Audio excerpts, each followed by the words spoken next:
সমবেত ভক্তবৃন্দের চরণে আমার কোটি কোটি দণ্ডবৎ প্রণিপাত।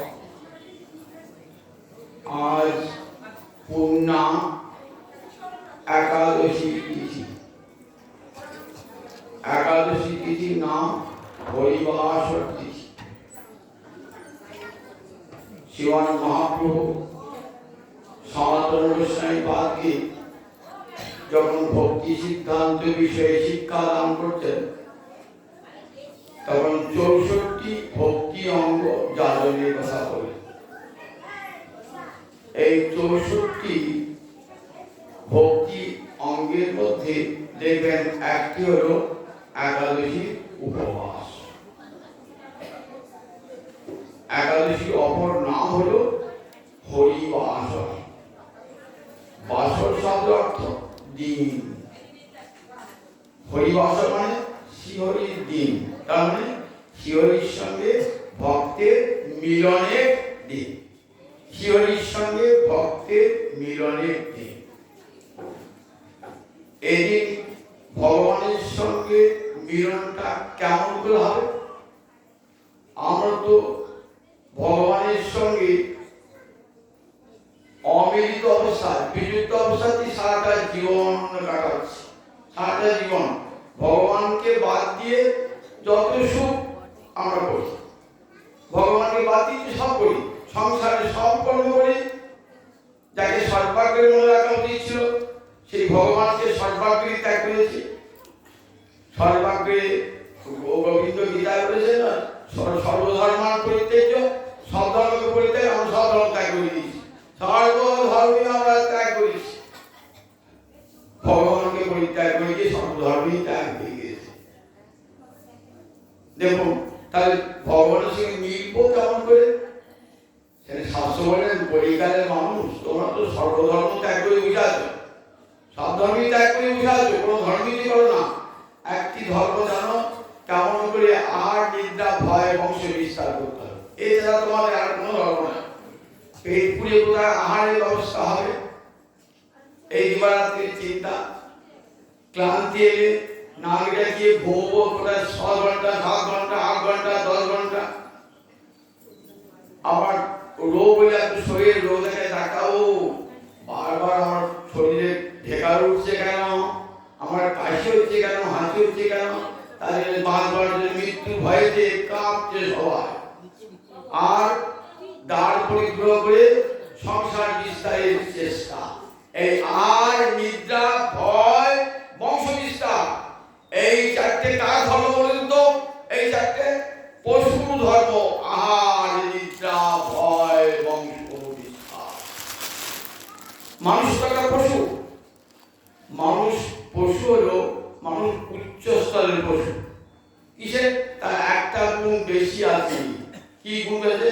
ধর্ম অধিক বিশেষস্তে। এই পশু থেকে তাকে বিশিষ্টতা, অর্থাৎ তাকে স্বতন্ত্র বলা হয়। কেন না? পশুর ধর্ম নাই। ধর্ম মানে ভগবত ভজনের নামই হলো ধর্ম। সোজা সাতটায় কথা, ধর্ম মানে ভগবানের ভজনের নামই হলো ধর্ম। মদভক্ত কৃত ধর্ম। ভগবান উদ্ধব বলে ধর্ম কাকে বলে? ভাগবত 11 সন্দেহ। আমাকে ভক্তি করাই হলো ধর্ম। এই ধর্মটা আছে বলে মানুষ পশুর থেকে দূরে, পশুর থেকে উঁচুতে। যেদিন ধর্মটি ত্যাগ করলেন, ভগবানকে ভয় ত্যাগ করলেন, সেদিন আপনিও যা, আমরা বাড়ির কুকুরটাও তাই। আপনিও যা, আপনার বাড়ির কুকুরটাও তাই। কেন? আমি কুকুর নাকি? হ্যাঁ, তুমি কুকুর বাটো, তুমি তো কুকুর বাটো। কুকুরের যা যা ধর্ম থাকো তোমার তাই আছে। বরঞ্চ কুকুরের একটা বেশি ধর্ম আছে, সে প্রভু ভক্ত। তুমি কিন্তু প্রভু ভক্ত নও। যার কাছে উপকার পাও তাই ধার মটকাও। তুমি কুকুরের প্রভু ভক্ত আছে, তার যাবে খেতে পায় দিন রাত, তাহলে সে বস মানে সে লেখাপড়া যায় না, সে স্কুল কলেজে যায় নাই, কিন্তু এই গুণটা তার আছে। আর তুমি স্কুল কলেজে গেছো, লেখাপড়া শিখেছো, বড় হয়েছো, তোমার এই গুণটা নাও। পাশের বাড়ি একটা মানুষ মরছে, তার খোঁজটাও তুমি নাও না। তাহলে তুমি মানুষ বলে গল্প করছো কেন? মানুষ বলে এই গল্প করছো কেন? ভগবান ভজন হয়ে পড়ে এইসব গুণগুলো আপনা আপনি আসে, জানেন তো? গোবিন্দকে ভালোবাসলে, যে গোবিন্দের সন্তান সমস্ত জীবকে ভালোবাসতে হয়, এই গুণটা আসে, আপনা আপনি এসে যায়।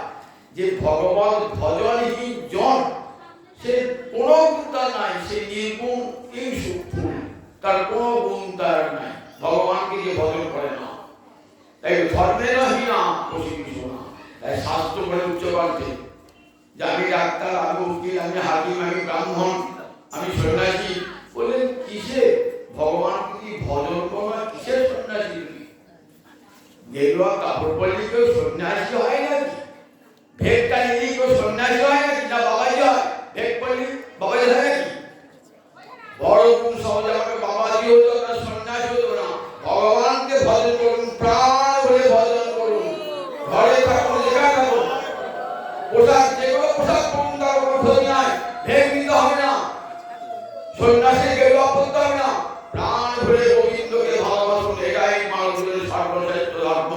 ধর্ম এই ধর্মে না হীনা পশুবি সমান। এই ধর্ম থেকে যিনি সচেতন হয়ে যাবেন, সেদিন আমি পশুর সমান। তাই এক কলিযুগের মানুষ প্রায় পশু হয়ে গেছে। ভগবান বিশেষ করে আমার গৌরহরি বিধান দেন যে তোমার তো কোনো ধর্ম আচরণ করো না, একটা অন্তত করো, একাদশী ব্রতটা করো। কারণ এই যে অন্তত ভগবানের সঙ্গে তোমার যোগ সাধিত হবে।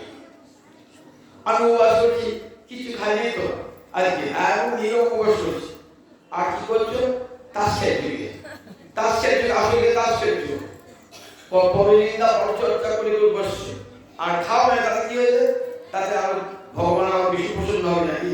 আমি একবার জল ঠেকাই নাই মুখে, ভগবান বলেছে জল না থেকে আমার প্রিয় হয়। তোরা বলেছে যে যদি কেউ মুখে জল না ঠেকায় তাহলে সে আমার বড় প্রিয়। কোথাও তো বলে।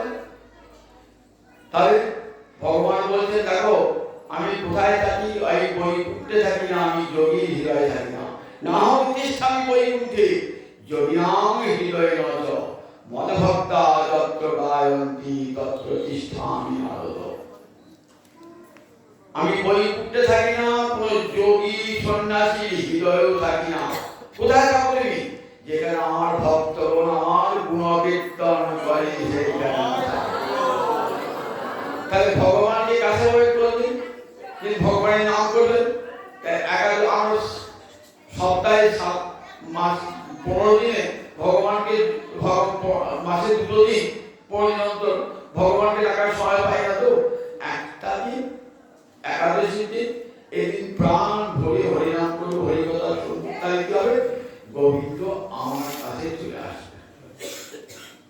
উপাবৃত্ত পাপের সমস্ত পাপ থেকে দূরে থেকে বাস গুণীশ বলেন তার নাম উপবাস।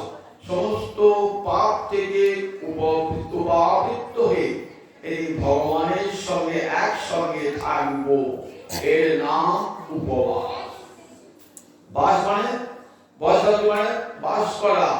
গোবিন্দের সঙ্গে বাস করবো কোনদিন?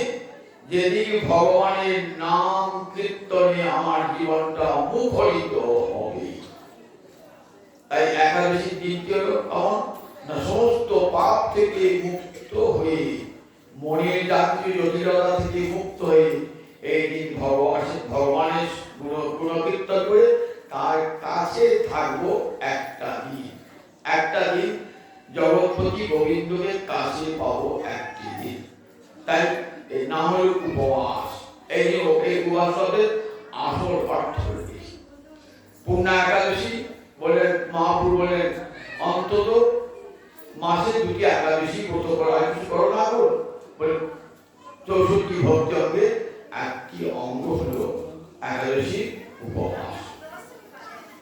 একাদশী মহাপূর্ণা সর্ব পাপ প্রণাশিনী বলে একাদশী মতন এত পুণ্য আর কেউ দান করতে পারে না।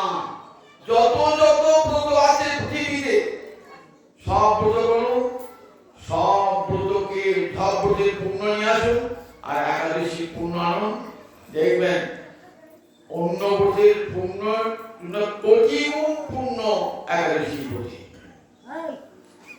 আর তো কত ব্রত আছে, কোটি কোটি ব্রত আছে, সেই ব্রতের পুণ্য লাভে তো ব্রত করেন তো বলে একাদশীতে যে পুণ্য লাভ হয় সে পুণ্য লাভটি আর অন্য কোনো ব্রতে হয় না। একাদশী মহাপুণ্যা সর্ব পাপ প্রণাশিনী, সর্ব পাপ প্রণাশিনী, সমস্ত পাপকে প্রণাশিনী মানে প্রকৃষ্ট রূপে ধ্বংস করে দেয়।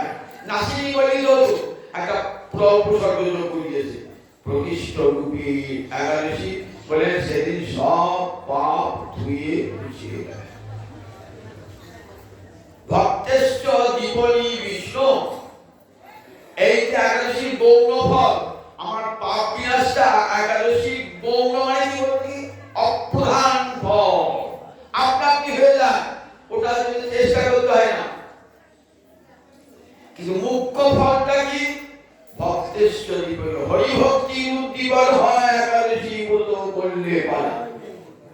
তাহলে একটা গৌণ ফল, আপনি একটা মিলেতে গিয়ে সরষে তেল মিলে আছে কোনো থেকে দিয়ে বললে আমার সরষে পিছিয়ে দেবো, হ্যাঁ আমি সকালে দিয়ে বিকালে একটা টিন দিয়ে গেলে তেলটা দিল, তেলের মানি বলতে আছে আমি ব্যাগ এনেছে কেন ওরা আমার সরষে থেকে বীজে খোল হয়েছে বলছি ওটা দিতে তাহলে পয়সা দিয়ে দিয়েছে, তেলটা ফেলে দিলে পয়সা না, খোলটা আপনারই হয়ে গেছে, ওটা যদি পয়সা দিতে হলো না, হলো পয়সা দিল না।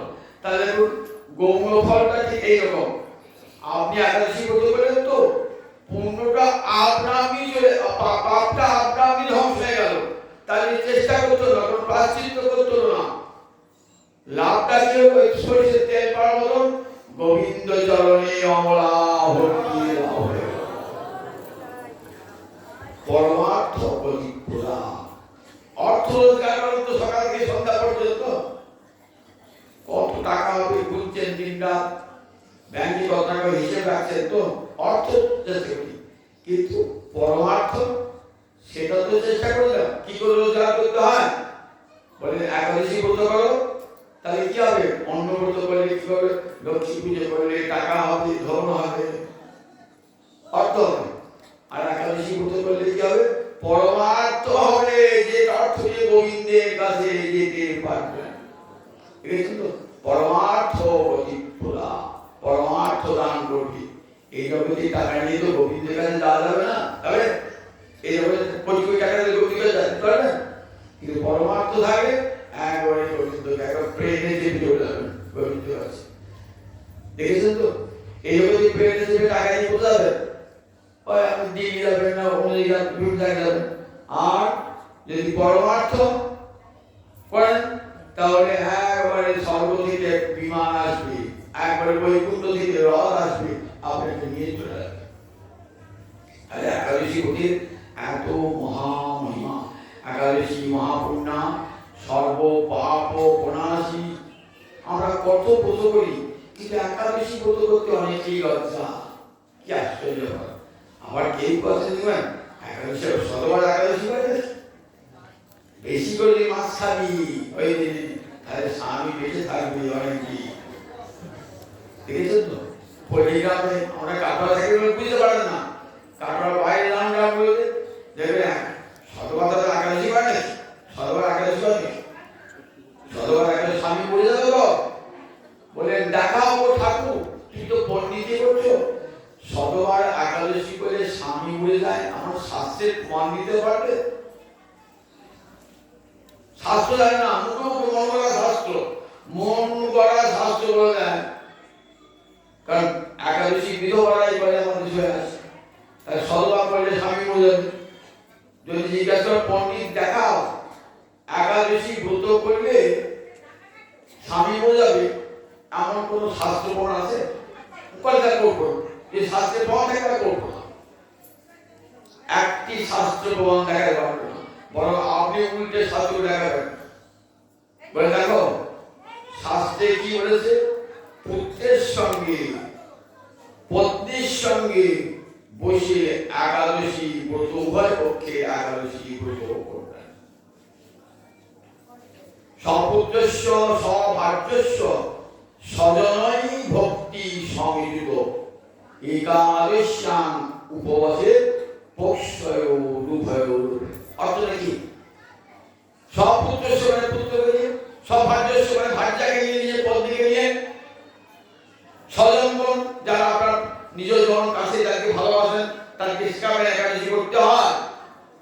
স্বজনের সঙ্গে উভয় পক্ষের একাদশী ব্রত পালন করবেন পরমানন্দে। এই মাস তা দেখা তুমি যে বলছো একাদশী দিন সর্বদা একাদশী করতে নাই, কোন কোন শাস্ত্রে কোন কোন পুরাণ আছে? কোথাও নাই। দেখেছো তো কতগুলো গোড়ামি, মিথ্যা গোড়ামি, সেগুলো শাস্ত্রের বাণী বলে আমাদের প্রচলিত আছে। আমাদের শাস্ত্র কেউ পড়ে না, শাস্ত্র কেউ জানে না, লোকে মুখে শুনে শুনে শাস্ত্র হয়ে গেছে।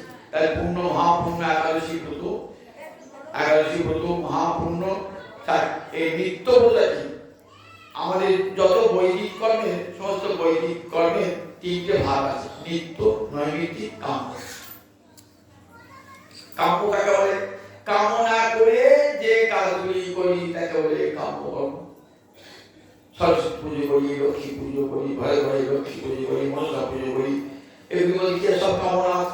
সাপে যেন না কামড়া সে মনসা পুজো করি, ধন যেন হাতে লক্ষ্মী পূজা করি, বিদ্যা যেন হাতে সরস্বতী পূজা করি, ষষ্ঠী পুজো সন্তান যেন হাত ষষ্ঠী পুজো করি। কিন্তু বলি সব অন্তরে কামনা বাসনা নিয়ে এই পুজো হয়। কি বলে?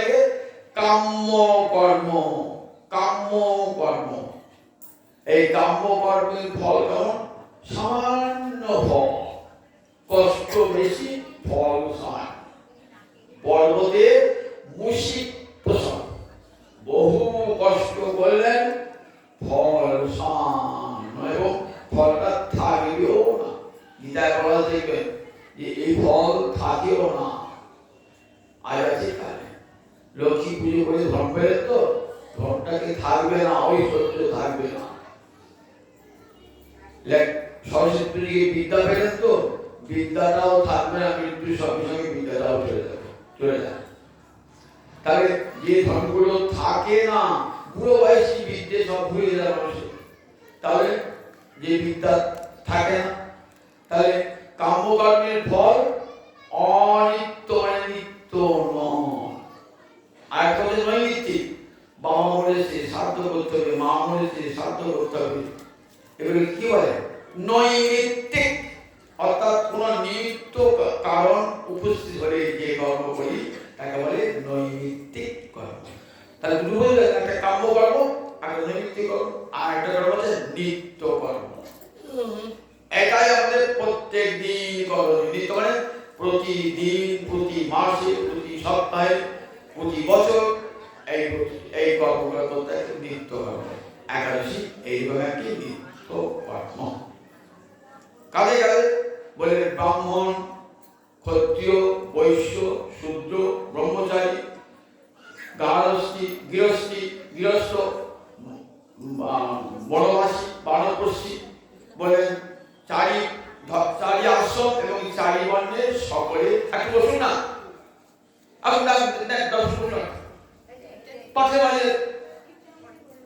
চারি বর্ণে এবং চারি আশ্রমে, চারি বর্ণে এবং চারি আশ্রমের নিত্য ধর্ম।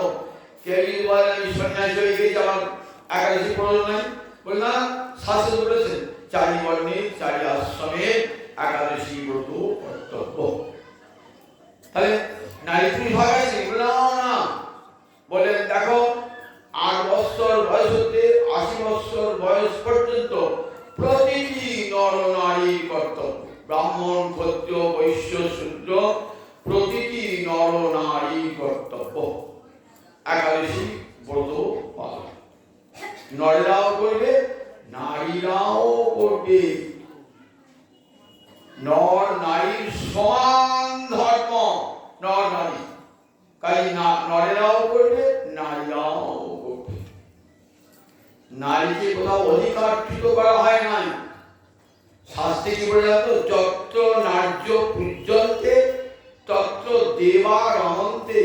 যেখানে নারীরা সম্মান পায়, পূজা পায়, সেখানে স্বয়ং দেবতারা স্বর্গ থেকে নেমে আসে। যেখানে নারী অপমানিত হন, সেখানে স্বয়ং ভগবান হরি পর্যন্ত অসন্তুষ্ট হন। মনে রাখবেন, নারীরা জগতের কারণ মহিলা জগতারা মোহনীয়া পূজ্য স্থানীয়। জগতের সমস্ত মহামানব নারীকে উচ্চে সম্মান দান করেছেন, কারণ তারা মাতৃ জাতি, তারা সবসময় পূজার পাত্র দাবি। তাদেরকে অপমান করে বৈষ্ণব হওয়া যায় না, তাদেরকে অপমান করে কখনো সন্ন্যাসী হওয়া যায় না। নারীকে অস্বীকার করতে হবে পৃথিবীতে। আজ এই ভাগবতে আসলে দেখুন না, আজ লোক কটা পুরুষ আর কটা নারী দেখুন। নারীরা যদি তার বললাম আমাদের অধিকার নাই, পাঠ শোনার অধিকার নাই, বসার অধিকার নাই, তাহলে পাঠ হবে? 5টা পুরুষও আসবে না পাঠ শুনতে। যত ধর্মক্ষেত্রে কারা ভিড় করেছে? নারীরা। যত ধর্মকর্ম রেখেছে নারীরা রেখেছে।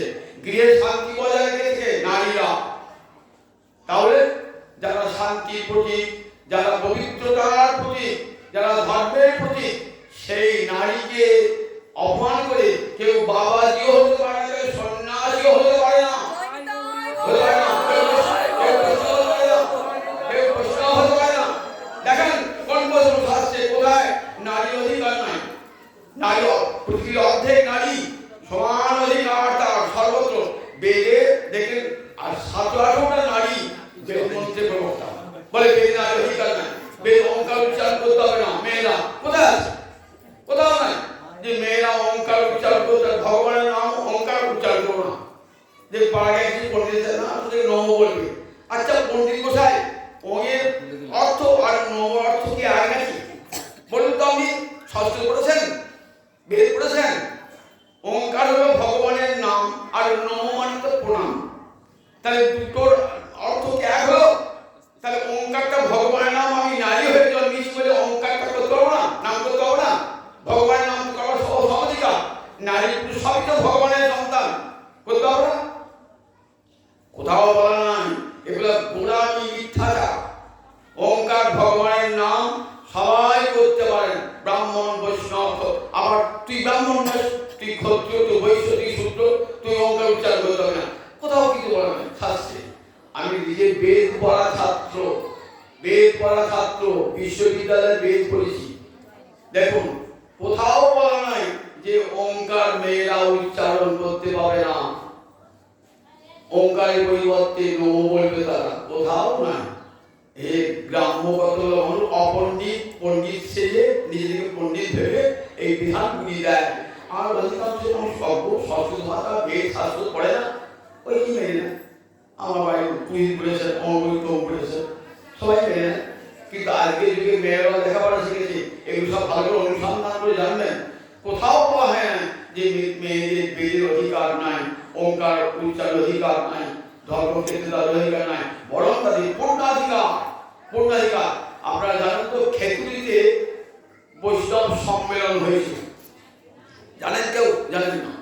মহাপ্রভু নিতাই চাঁদ অদ্বৈত প্রভু যখন অপ্রকট হলেন, তখন খেতুরিতে, খেতুরিটা খেতুরি বাংলাদেশে, বাংলাদেশে রাজশাহী জেলা খেতুরি, সেই খেতুরিতে বিশ্ব বৈষ্ণব সম্মেলন হয়েছে। কে করেছেন? শ্রীনিবাস আচার্য প্রভুর নেতৃত্বে।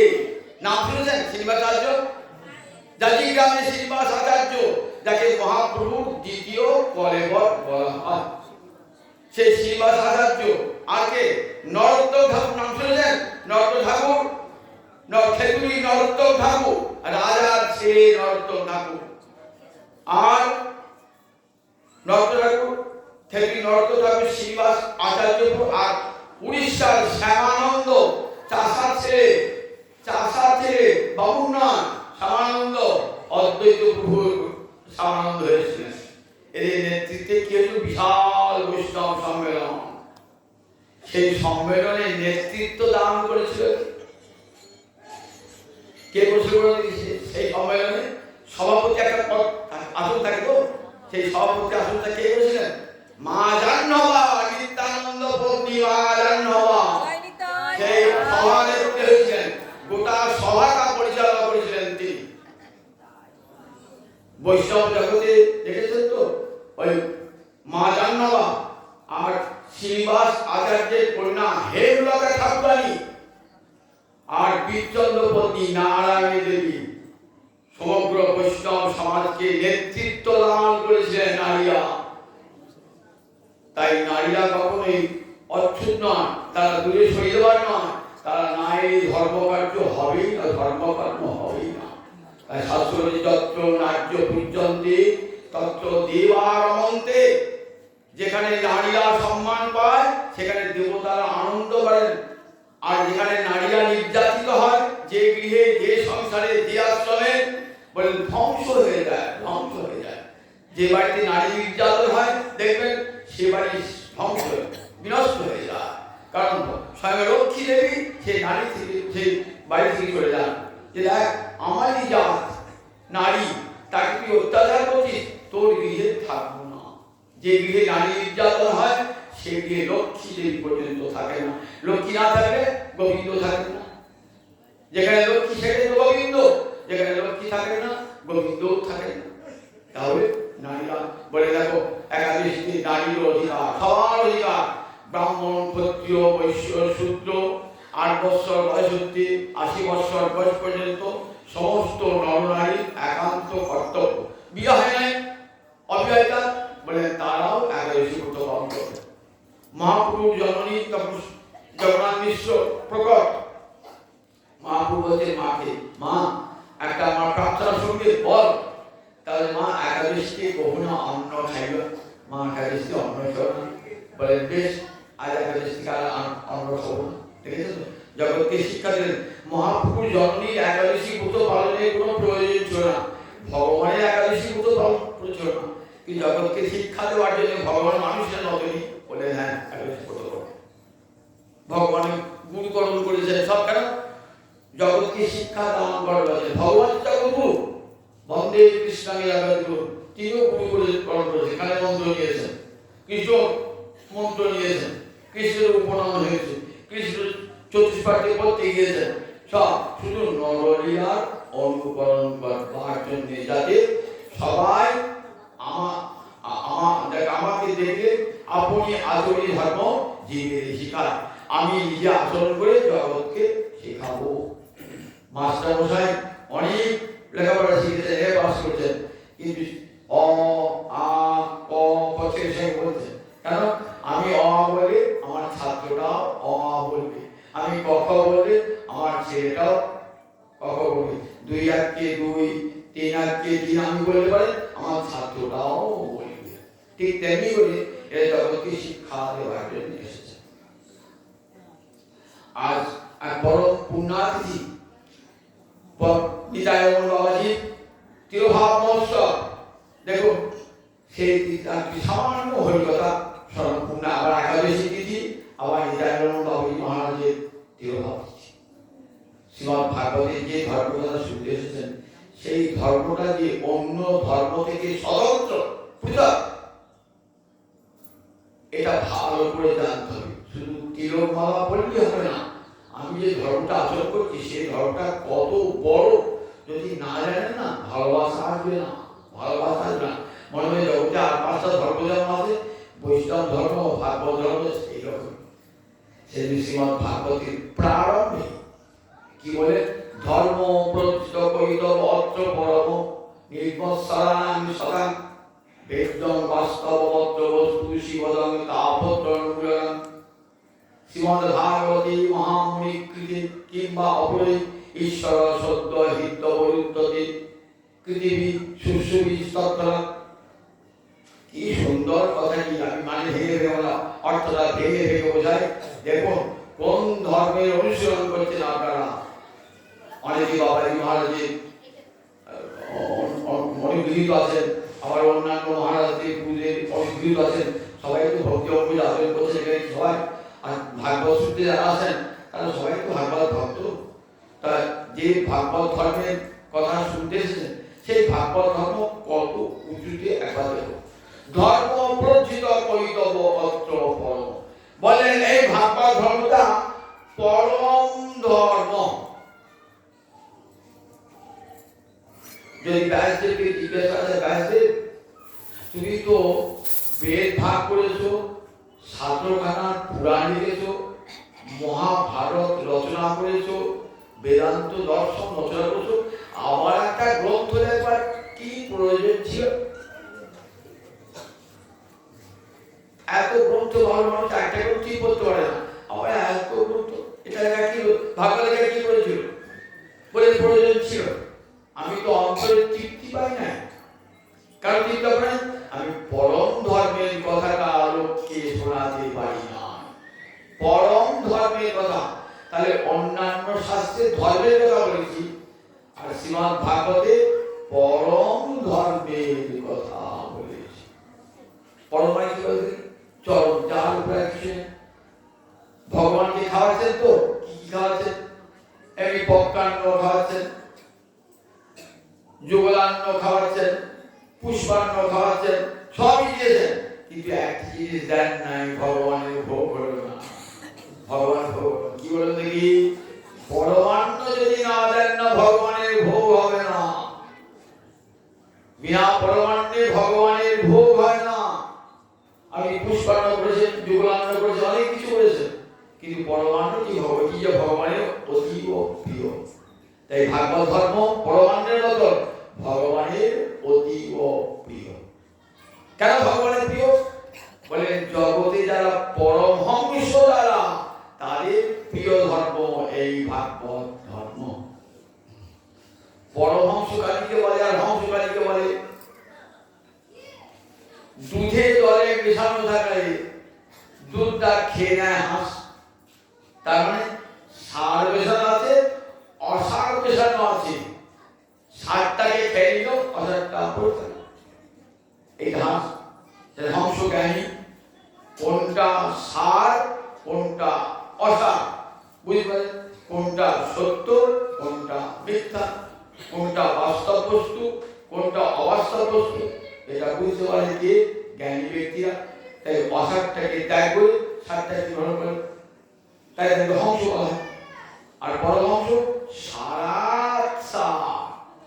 সারের মধ্য থেকে আবার সার গ্রহণ করে। দুধটা হলো তো, দুধের মধ্যে দুধটাকে ফুটিয়ে ফুটিয়ে ফুটিয়ে ফুটিয়ে ক্ষীর তৈরি করছে। দুধটাকে ফুটিয়ে ফুটিয়ে দুধের মধ্যে একটা অসার অংশ ছিল, সব অগ্নির তাপে ধ্বংস হয়ে গেল। এবার দুধে জমাট বন্ধ ক্ষীরে পরিণত, আরো ফোটান আরো ফোটান, চাঁচি মতন শক্ত হয়ে গেল। ঠিক আছে? বলে এইটাই দুধের আসল স্বরূপ। আসল স্বরূপ বলে এটা কারা করে? পরমহংস জনেরা। জগৎ তো বেলা ধর্ম রয়েছে, পরমহংস বলে দেখো আছে, গুলো করবে ওরা। আমরা কোন ধর্ম করবো? ওই সারের মধ্যে যেটা সার, সারের মধ্যে যেটা সার। ধর্ম অর্থ কাম মোক্ষ, এই চারটে ধর্ম। তো এর চেয়ে উপরে একটা বস্তু আছে, সবাই সেটা জানে না, পরমহংস কোন জানে। জগতের চারটে চাহিদা, তাকে কি বলি আমরা? পুরুষার্থ। চতুর্বর্গ পুরুষার্থ, ধর্ম অর্থ কাম মোক্ষ। যারা ভোগী, যারা ভোগ নিয়ে থাকতে চায়, ভগবানের চিন্তা করে না যারা, তাই কি করে বলতো? তারা অর্থ চায় আর কাম অবস্থা। আবার মাঝে মাঝে যাগযজ্ঞ করে, পূজা আচার করে, কেন বলতে কি? ভগবানকে ভালোবাসার জন্য না, আরো যাতে টাকা হয় পয়সা হয় তার জন্য করে। আবার এই জন্মে ভোগ হলো, পরের জন্মে যেন ভোগ হয়। দান করছে, ওটা খুব দামি। দান শুধুতে করছে না, মনে মনে তার কি আছে? কামনা আছে, আমি এত দান করছি, পরের জন্মে আমার ঘরে যেন অন্যের অভাব না হয়। ঠিক আছে? তাহলে কামনা হলো। তাহলে এইগুলি সব কামনা ভগবানকে ভালোবেসে যায়। আমি দান করছি ভগবানকে ভালোবেসে যায়, নিজের মঙ্গলের জন্য, নিজের মঙ্গলের জন্য। তাহলে এগুলি কোনটাই কিন্তু ভগবানকে ভালোবাসা হলো না। মোক্ষ বলে মোক্ষটাও না। মোক্ষ মানে মুক্তি। তো সংসার জগৎকে চাই মুক্তি চাইছেন, যাতে আমার আর মায়ের পেটে আসতে না হয়, তার মুক্তি। তাহলে সেটা কি ভগবানের চাইছেন নাকি? নিজের জন্য চাইছেন, আর যাতে সংসারকে ভোগ করতে না। তাই জগতে ধর্ম অর্থ কাম এগুলি সব নিজেদের জন্য, আবার মোক্ষ সেটাও নিজের জন্য, কোনটাই ভগবানের জন্য নয়। তাহলে যে ধর্ম নিজের জন্য সেটা কখনো পরম ধর্ম হতে পারে না। যে ধর্মটা একমাত্র ভগবানের জন্য, সেই ধর্মটা হলো ভগবানের জন্য। সেই ধর্মের নাম প্রচিত কৈতব পরমার্থ। বলেন পরম ধর্মের কথা বলা হয় না, কেন? তাতে কপটতা মুক্ত হয় না। আমি কৃষ্ণ ভক্তি কি জন্যে? গোবিন্দ আমার একটা বড় মামলা লেগেছে। একদিন মন্দিরে পাঠ করতে আসছিলাম, শুনেছি বাংলা জয় মামলা জয় হয়ে গোবিন্দ চরণে 40 দান করতে পাঠ শুনতে, ভগবানের কথা শুনতে ভক্তি ভরে শুনছে, গোবিন্দকে তুলে শিখছে, উদ্দেশ্য মামলায় জয়লাভ। যে জয়লাভ হয়ে গেল আর গোবিন্দ ভজন নাই, ঘরে অশান্তি লেগেছে বলে ভগবানের সেবা করো, কাটতে করো না, হরিনাম দাও, হরিনাম দিলেন দিলেন, অশান্তিতে চলে গেল, আর হরিনামের মতি না। একাদশী রোগ হয়েছে, একাদশী ব্রত রোগ সেরে, একাদশী ব্রত করলাম কি জন্য? রোগ সারাবার জন্য। যে একাদশী ব্রত রোগ সেরে গেল, একাদশী ব্রত ত্যাগ করলাম। তাই দেখুন, একাদশী ব্রত করছি, হরিনাম করছি কি জন্য? আত্মসুখ বাঞ্ছা, সবটাই নিজের সুখ কামনা। সে ধর্ম কখনো পরে ভগবানের জন্য যদি না হয়, সে ধর্ম কখনো পরম ধর্ম হতে পারে না। ভাগবত ধর্ম এত জুড়ে অবৈতব অবৈতব কৃষ্ণ প্রেমে যেন জাম্বু নদহে, যে প্রেমে লোকে নাহি হয়। অবৈতব মানে, কৈতব মানে কপটতা, অবৈতব মানে যাতে কপটতা না। আমি কৃষ্ণ ভক্তি অর্থ চাইছি, এর নাম কপটতা। কৃষ্ণ এখানে উপলক্ষ, আমার লক্ষ্য ধন উপার্জন করতে হবে। মায়ের চরণে ফুল দিচ্ছি, পদ্ম দিচ্ছি, মা ভাজ্যাং মনোরমাং দেহি, আমার যেন একটা সুন্দরী পত্নী হয়। তাহলে মাকে কত ভালোবাসে দেখবে একটা। ধনম দেহি জয়ম দেহি, মা আমাকে ধন দিও। তোমার তো ভালোবাসি না, তোমার চরণে ফুলটা না দিলে আমার হবে না তো মাকে। তাই মায়ের চরণে ফুল দিচ্ছি, আমার ধন হবে ঈশ্বরে। মাকে ভালোবেসে নয়, মায়ের মেলা টাকা আছে তো, তাই মাকে খুব সেবা করছি, খুব সেবা করছে না। এই জগতে বাপ মাকে সেবা করছি, মেলা টাকা আছে তো, মায়ের পা ধুয়ে দিয়ে পরে মায়ের সেবা করে টাকা পাবো। ঠিক সেরকম ভগবানকে ভালোবাসি, টাকা পাবো, ধন পাবো বলে। এই ধর্ম কখনো বড় হয়? যেখানে নিজের সুখের জন্য, নিজের স্বার্থের জন্য, তার জগতে যত ধর্ম আছে সবাই এরকম। আমি একটা উদাহরণ দিয়ে বললাম, জগতে সব ধর্ম। কিন্তু ভাগবত ভক্ত কেমন? সে নিজের সুখ চায় না, সব কৃষ্ণ সুখের চায়, গোবিন্দ সুখের জন্য। প্রহ্লাদকে যখন বলছেন ঋষিকেদেব, আমার জন্য কত মার খেয়েছিস, আবার চেয়েছিল না, তোর বাবাই তোকে মেরেছে, কত কষ্টে। বাবা তো ছেলেকে আদর করে, আদরের পরিবর্তে ও তোকে নিজেও মায়ের হাতে বিষ খাওয়াবে। মা কয়া তুই যখন কারাগারে আছিস, তখন মা বিষ নিয়ে জগতে কোনো জন্মেই পারে নিজের হাতে ছেলেকে বিষ খাওয়াতে। দেখো, রাজা আদেশ দিয়েছে কারাগারে, তুমি যদি ছেলেকে বিষ না খাও, আমি তোমার মতো রানীকে পরিত্যাগ করবো। তোমার মতো কোটি কোটি রানী আমার পায়ের তলায় বাধা করি না। আপনি রানী রাজা পরিত্যাগ করবে তো, তাই কি করবে? বিষের বাটি নিয়ে গিয়ে দিয়েছে। প্রহ্লাদ গোবিন্দ চরণে শরণাগত, মৃত্যু ভাইকে পড়া হবে না, মা কি এসো এই খায় না। প্রহ্লাদ তো বুঝতে পেরেছে মা, প্রহ্লাদ বুঝতে মা আমার বিষ এনেছে, আমার মা খাওয়া যাবে। ও মা, আমি তো গোবিন্দকে রানী খাই না, তার গোবিন্দ সুস্থ হবে না, একটা তুলসী পাতা না দিয়ে গোবিন্দ খান। মা তুলসী পাতা দাও, যে বিষের উপর যে তুলসী পাতা দিয়েছেন না, আর বিষ থাকে, বিষের উপর তুলসী পাতা থাকে, বিষ অমৃত হয়ে গেছে। ও প্রহ্লাদ ঘটা করে বিষ খাইল, কিছুই হলো না, যেমন কাটতে আগুনে হিরণ্যকশিপু একটা বোন ছিল, তার নাম হোলিকা। আপনি হোলিকা শুধু বলা দেখেন না কখনো? দোল পূর্ণিমা দিন আমরা হোলি খেলা বলি না? হোলি খেলা মানে ওই হোলি, যেদিন হোলিকাসুর বধ হয়েছিল সেই তার ছাই নিয়ে সবাই আনন্দ করেছিল। তাই হোলিকাসুর বলছি ছেলেটা তো মরছে না, পাহাড় থেকে ফেলে দিয়েছিলাম, সমুদ্রের জলে ফেলে দিয়েছিলাম, হাতির পায়ে ফেলেছিলাম, বিষধর এক গালে বিষধর সাপ তার মাঝে ফেলেছিলাম। একটা নয়, একটা সাপ পালিয়ে যেতে পারে, একবার সাপের ঘরে ফেলে দিলাম। ছেলে মরুক, ছোট্ট পাড়া ঘর, এক গাদা গৌর কালীয় সাপ ঘরের মধ্যে, চন্দ্রপোড়া এতগুলো একটা ছোট ঘরে একবার হাজার হাজার সাপ, তার মধ্যে আমি থাকি কামড়াবে না? কিন্তু একটা সাপ এই ঘর থেকে বেরিয়েছিল, একটা সাপ কিছুই করে না, সেটা গায়ে পুরো এক ফল ছিল না। আচ্ছা ছেলে বলো,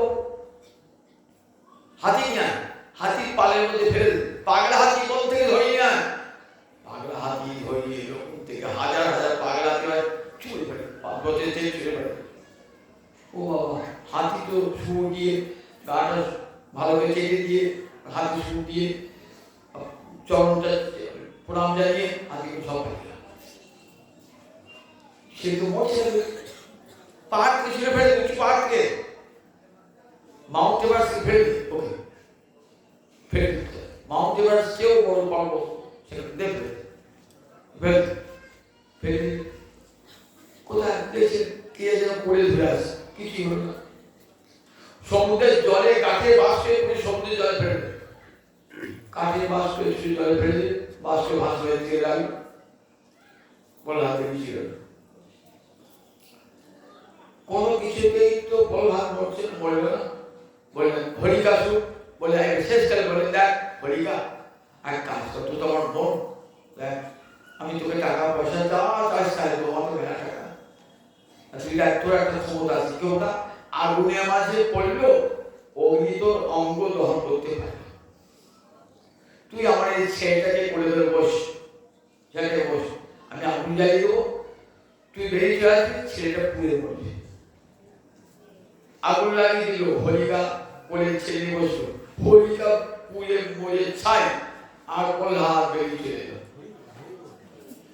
এত কষ্ট করছে আমার জন্য, আমার জন্য এক কাজ কর, তুই যা চাইবি একটাই করবি, তুই দেখ ইন্দ্রপদ নিবি, দেবরাজ ইন্দ্র স্বর্গে আছে, এই রাজ্যপদ নিবি না, একটা দ্বীপের আধিপত্য নিবি বলে না, ব্রহ্মলোকের আধিপত্য নিবি বলে না, কিছুই না, আমার বাবার তো মেলা সম্পদ দেখলাম, সম্পদের সম্পত্তির পরিণাম কি আমি নিজের চোখে দেখলাম, আমি চাই না, আমি সম্পদ চাই না। তাই তুই কিছু নিবি না আমার কাছে, তোকে এত ভালোবাসি নিবি না? তাহলে প্রভু নাও নাও যখন বলছো, তাহলে একটা জিনিস আমাকে দাও, দিতে পারবে তো? বলে হ্যাঁ। বলে আর কি চাইছেন দেখুন, কেন বলছি উদাহরণটা দেখুন, ভাগবত ধর্ম কি বোঝাবার জন্য, যা প্রতি অবিবেকিনাং বিষয়েষু অনপাই তামনু সরত স্বামী হৃদয়াৎ না সর্বতু। যা প্রতি মানে যে ভালোবাসা, অবিবেকী না, অবিবেকী ব্যক্তি যা ভালোবাসা কোথায় বিষয়েষু, বিষয় বিষয়ে, অবিবেকী ব্যক্তি বিষয়ে যে ভালোবাসা, অবিবেকী বলে যারা টাকা ছাড়া আর কিছুই চায় না জীবনে, জীবনে এসেছে ভোগ করতে, ঋণঙ্কৃত ঘৃতং পিবে, ঋণ করে ঘি খাও, পরলোক বলে কিছু নাই, ভগবান বলে কিছুই নাই, আত্মা বলেও কিছু নাই, এসেছো মরে যাবে, যতদিন আছো ইচ্ছা মতো ভোগ করো, কৃষ্ণ। একজন মানুষ বলে না, কারা বলে? যারা 4 লাখ মুনির শিষ্য, নাস্তিক চার্বাক তার শিষ্য, তারা বলে খাও দাও ভোগ করো। তার বিষয় যারা বিষয় ব্যক্তি, তারা টাকা পয়সা ছাড়া কিচ্ছু দেয় না। দিন রাতে তার ধ্যান, টাকায় তাদের ধ্যান, টাকায় তাদের তপস্যা, টাকায় তাদের স্বর্গ। ওই অবিবেকী ব্যক্তির টাকায় যেমন ভালোবাসা, যা প্রতি অবিবেকের নামে বিশেষ অনুপায়, মানে এক মুহূর্ত ওই টাকার চিন্তা হতে তাদের হৃদয় মুক্ত হয় না। রাত্রিকালে ঘুমও হয় না। ধনী ব্যক্তি আমার টাকাকে চুরি করে নিয়ে গেল, ঘুম হয় না। দেখবেন ধনী ব্যক্তি ভয়ঙ্কর কঠিন রোগে আক্রান্ত হয়ে যায়, রাতের পর রাত তাদের ঘুম হয় না। আর ওই চিন্তা করতে করতে করতে অসংখ্য রোগ নিতে থাকে। পয়সা করি খরচ হয়, তা তো ভগবানকে দেবে না। যা রোগ ডাক্তার খেতে না, 2 লক্ষ টাকা 5 লক্ষ টাকা দিয়ে অপারেশন করবো, অমুক করবো তমুক করবো, এই করে ভগবান তার টাকা নয় ইচ্ছায় করে দেয়, নয় ইচ্ছায় করে দেয়। ভগবানকে দিল না একটা পয়সা, নিজে ভোগ করলো, তার গতিটা কি হয় বলুন দেখি। দেখবেন কঠিন কঠিন রোগ এসে আক্রমণ করছে, 2-5 পয়সা সে রোগ ভালো হবে না, লক্ষ লক্ষ টাকা লাগবে। টাকাগুলো ডাক্তার দেবে, আর কারা দেবে? সরকার নিয়ে নেবে। ইনকাম ট্যাক্স ইডি এসে ধরবে, ইনকাম ট্যাক্স অফিসে এসে ধরবে। তুমি দেখো সরকারকে না দেখিয়ে লুকিয়ে টাকা রেখেছো, দাও টাকা, ঘুষ দাও আবার টাকা দাও। তাই তারপরে ওইভাবে চলে যাবে, অর্থগুলো তার ওইভাবেই চলে যাবে। আমার কিছু চোরে টাকাতে চুরিও করলো, তার সে যেমন চুরি করছে তার প্রত্যেকে সে চুরি করে চোরের বারবারই করবে। এইভাবেই তাদের অর্থ চিন্তা ছাড়বে না এক মুহূর্তে। প্রধান বলছি ওই রকম তাদের অর্থ চিন্তা না, শত বিপদে পড়লেও তার অর্থ চিন্তা হতে কিছু নিয়ে মনটাকে মুক্ত করতে পারে না। কঠিন ব্যাধিতে মৃত্যুকালে মরছে, মরে যাবো এই টাকা তখন ছেলে করে যাচ্ছে, দেখিস যেন দেখো আমার যা সম্পত্তি করে ঠিক থাকে, যেন আরো বাড়াবে তুমি। দেখেছো ভগবান চিন্তা নেই। বলো হরি বলো, নিতাই বলো, গৌর বলো, বলবে না, বলবে না। বলছি ওই বিশেষ ব্যক্তির বিষয় যেমন ভালোবাসা, হে গোবিন্দ তোমার চরণে যেন আমার সেই রকম ভালোবাসা।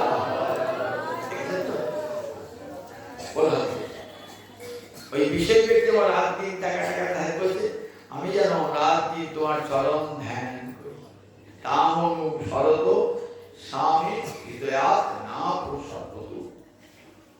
তোমাকে স্মরণকালে আমার মনে এক মুহূর্তে তোমার চরণের স্মরণ হতে আর কোথাও না যায়।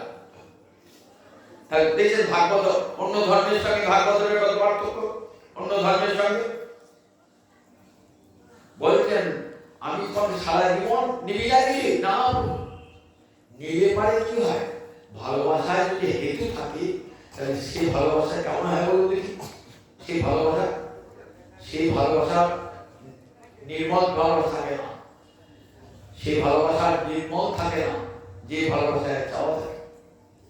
এক রাজা যাবে বিদেশে, সব রানীর দিকে বলছে যে দেখো আমি চললাম বিদেশে, চলো রাজা অনেক রানী, কি কি আনতে হবে বলো। রানীরা যাবে, আমার হিরের হাট চাই, আমার মুক্তার হাট চাই, সব তালিকা করিস। বড় রানী, মেজ রানী, আর কত সব রানী আছে বিদেশ। ছোট রানী শুধু 100 খালি। এবার রাজা তো রাত কাটবে, সে বাড়ি 2 মাস 3 মাস বাড়ির বাইরে আছে। সঙ্গে লোককে বলেছে যে দেখ রানীরা কি নিতে বলেছে কিনে নেবে, সেগুলো কিনে না। রানীরা যা যা বলে সব কিনে দিল। কি গেছে ও রাজমশাই, এই ছোট রানী তো কিছু লেগে কি গেছে, শুধু এক লিখেছে, 1 সংখ্যা লিখেছে। একবারে তাহলে সবাই যদি বড় রানী মেজো রানী আড্ডা যায় সবাই লেগে না, ছোট রানী যদি কিছু না নিয়ে যায় কিছুই পালাম না, কিছু কিছু লেগে নেয় এক। রাজা বাড়ি ফিরে বলছে সব রানীকে যা যাবে তার যে কাপড় গয়না অলঙ্কার যায় সব দিয়ে। ছোট রানী ভাবি বাচ্চা তোমার কিছু আনতে পারলাম না কেন, তুমি এক লিখেছো দেখো। ও রাজা হয়ে এত বুদ্ধি ধরো, আরে একের অর্থ বুঝতে পারলে না। আমি একমাত্র তোমাকেই চাই, আর কাউকেই চাই না। একমাত্র তোমাকেই চাই, আর কিছুই চাই না। ভালোবাসার মানুষের কাছ থেকে কিছুই প্রার্থনা নাই, একটাই প্রার্থনা, তোমার কি সুখ চাই। ভক্ত তাই বলে, ভক্ত কি এরা অনন্যা ভক্তি, যে গোবিন্দ আমি তোমাকে ছাড়া আর কিছুই চাই না। ব্রজগোপীরা গোবিন্দ ছাড়া আর কিছুই চাইতেন না। ব্রজগোবিন্দ কি তারা তাদের কেমন ভালোবাসা দেখুন, গোবিন্দের কৃষ্ণ শুভেচ্ছায় সর্বস্ব ত্যাগ। কৃষ্ণের সুখে তারা সুখী, কৃষ্ণের দুঃখে তারা দুঃখী, নিজেদের সুখ দুঃখকে সব সময় বিসর্জন দিয়ে দিয়েছেন। তাদের কেমন অনন্য কৃষ্ণ ভালোবাসা, ব্রজবাসীর কেমন অনন্য কৃষ্ণ ভক্তি জগৎ দেখেন। এই নাম ভাগবত ধর্ম, এই নাম ভাগবত ধর্ম। জগতে আর পাঁচটা ধর্মের সঙ্গে এক ভাববেন না। আমি ধর্ম করি বলেন, তোমার ধর্ম আমার ধর্মকে বিচার করে দেখাও দেখি। এই ভাগবত ধর্ম কত উঁচুতে এবং কত মহৎ মানুষেরা, পরমহংসেরা এই ধর্ম গ্রহণ করেছেন। নবযোগীন্দ্র কৃষ্ণ প্রেমী পাগল হয়ে গেছেন, সুখ সনকাদি ঋষিগণ পাগল হয়েছেন, নারদ পাগল হয়েছেন, ধর্মে বিভোর হয়েছেন। তাই সনকাদি মুনিগণের ধর্ম, নবযোগীন্দ্রের ধর্ম, এই ধর্ম মহারাজ অম্বরীশের ধর্ম, দেখেছেন এই ভাগবত ধর্ম এত উঁচুতে, যে ধর্মের কথা বুঝছেন না, প্রচিত কৈতব পরম ধর্ম। কোন কৈতব নাই, কোন ময়লা লেগে নাই এই ভক্তিতে। জগতের সব ভক্তিতে ময়লা লেগে আছে, কিন্তু এই যে কৃষ্ণ ভক্তি, এতে কোনো ময়লা নাই। এই কৃষ্ণ ভক্তি, হরি ভক্তি জীবের পরম ধর্ম। সমস্ত বলহার পিতাকে বলতেন, পিতা সমস্ত বেদ শাস্ত্রে হরি ভক্তি যে পরম ধর্ম, এটি বলা আছে পিতা। তা বলেছেন তোর দুটো শিক্ষক ষণ্ড এবং অমর্ক, এরা তো বেদ পড়েছে, কই বলে না তো যে হরি ভক্তি পরম ধর্ম, তাতে যাজ্ঞ করতে পারে। বললে পিতা দুধের মধ্যে যে ঘি আছে এই সন্ধান সবাই জানে। আমরা তো বাড়িতে দুধ খেয়ে না, দুধের মধ্যে ঘি থাকে জানে। দুধ থেকে যারা ঘি তৈরি করতে পারে তারাই জানে যে দুধের মধ্যে ঘি আছে। কি করে দুধটাকে মন্থন করলে তবে তাকে ঘি পাবে। ঠিক তেমনি শাস্ত্রশন্ত্র মন্থন করলে পাওয়া যায় হরি ভক্তি বড় ধর্ম, তার আর কোনো ধর্ম নয়। স্বামীসিদ্ধি হরিতোষ নাম বলেন, একমাত্র জীবনের সম্যক-সিদ্ধি কি হয় বলে হরিতোষণে, গোবিন্দ তোষে কৃষ্ণ তোষণে। এটি জীবের পরম ধর্ম। সেই পরম ধর্মের কথাই শ্রীমদ্ ভাগবতে বলা আছে, ধর্ম প্রচিত কৈতব পরম নির্মৎসরাং সরাং। কায়ের ধর্ম? যারা নির্মৎসর সাধু, তাদের ধর্ম। যার তার ধর্ম নয়, নির্মৎসর।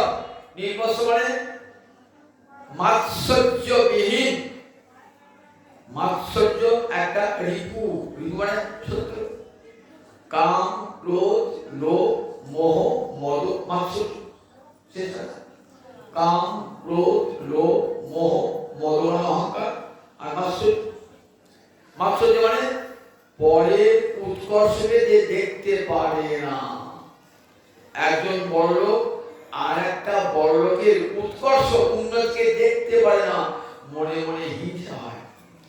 একটা বিদ্যান মানুষ আর একটা বিদ্যান মানুষের বিদ্যা শুনে মনে মনে হিংসা করে। মাৎসর্য বিষদশং কামড়ের লক্ষণ।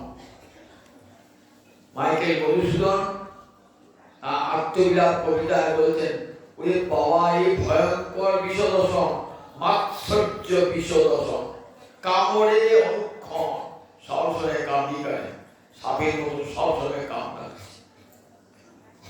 আপনি একটা ভালো বই লিখেছেন তো, আর একজন সঙ্গে ভালো বই লিখে, তো সেই বইটা সব প্রশংসা করতে হবে।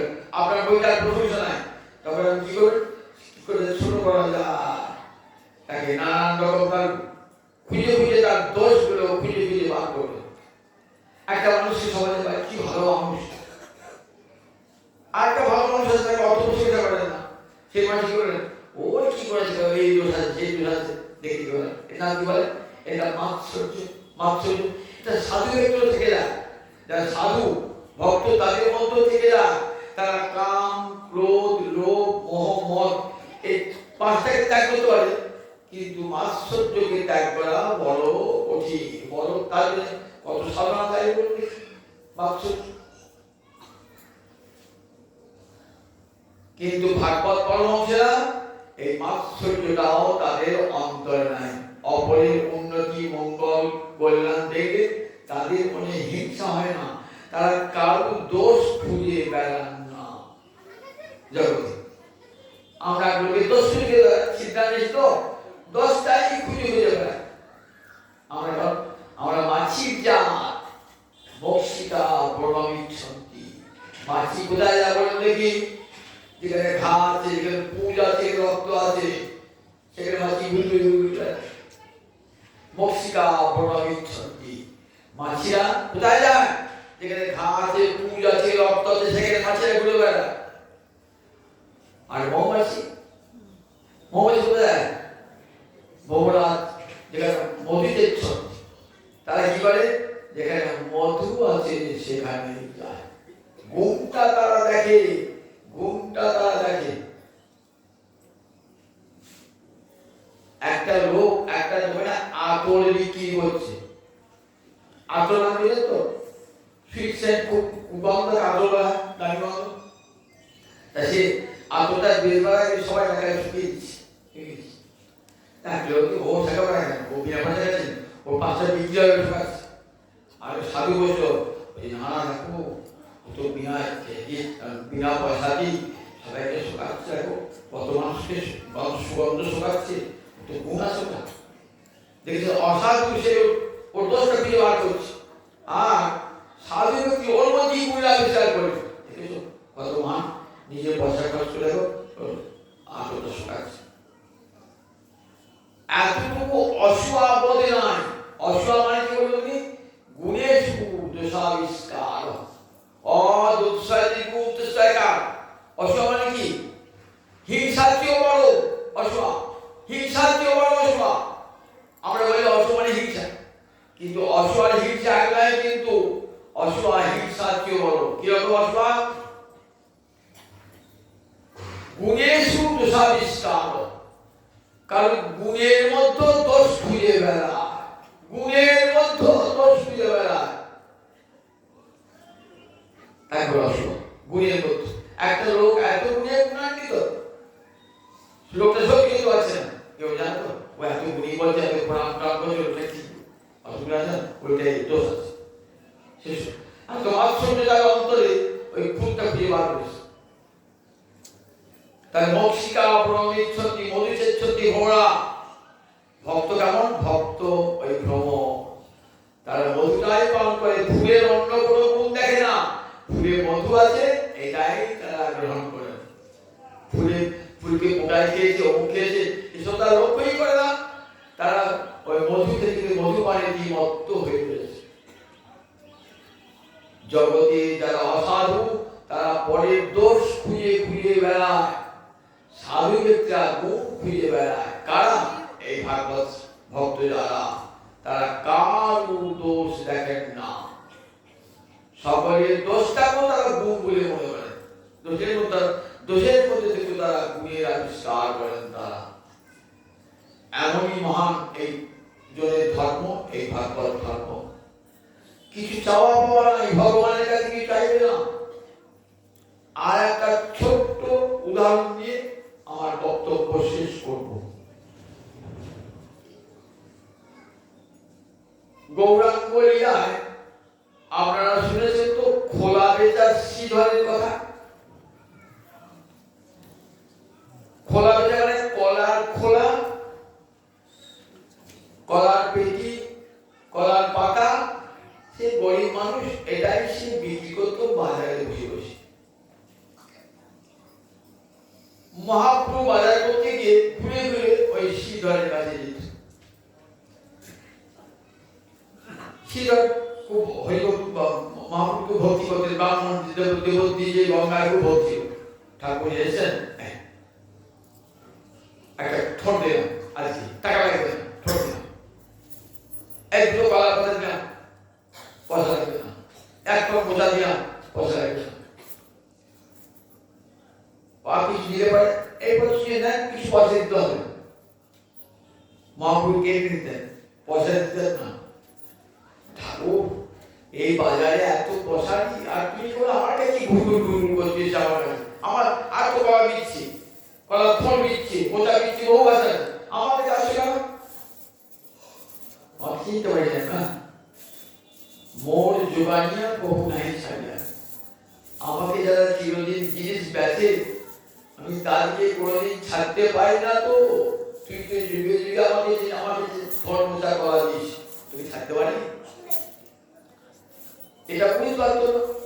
ওই ঠাকুর শুনেছি খুব নবদ্বীপে বড় পণ্ডিত, আবার বড় ব্রাহ্মণ পেয়ে জন্ম, কিছু বলতে পারে, হাত জোর করে, ঠাকুর আটকে না, ঠাকুর আটকে না, আর দাম দিয়ে দাও, তার জন্য দাম দিও, এইসব করে। যেদিন শিবাসনে মহাপ্রভু সাতপহরিয়া ভাব, সাতপহরিয়া মানে 8টা প্রহরে একটা দিন রাত, তাহলে 7 প্রহর মানে 21 ঘন্টা, এক একটা প্রহর কম 3 ঘন্টা, এক একটা প্রহর, তাহলে 7 প্রহর মানে 21 ঘন্টা। 21 ঘন্টা মহাপ্রভু শিবাসনে কোথায়, যেখানে বিষ্ণু থাকে, সেই বিষ্ণু সিংহাসনে বসে বসে আপন স্বরূপ প্রকাশ করছেন মহাপ্রভু। মহাপ্রভু তো ভগবান, রাধা কৃষ্ণ মিলিত এক অঙ্গে, রাধা কৃষ্ণ এক অঙ্গে, রাধা কৃষ্ণ। যাদের ভক্ত সেজে ভজন করছে, সেদিন 21 ঘন্টা কৃপা করবার জন্য বসেছে। সবাই কি কৃপা করছে, যে যাচ্ছে তাকে কৃপা করছে। বলছে শ্রীধরকে ডাক। শ্রীধর কি? শ্রীধর কি?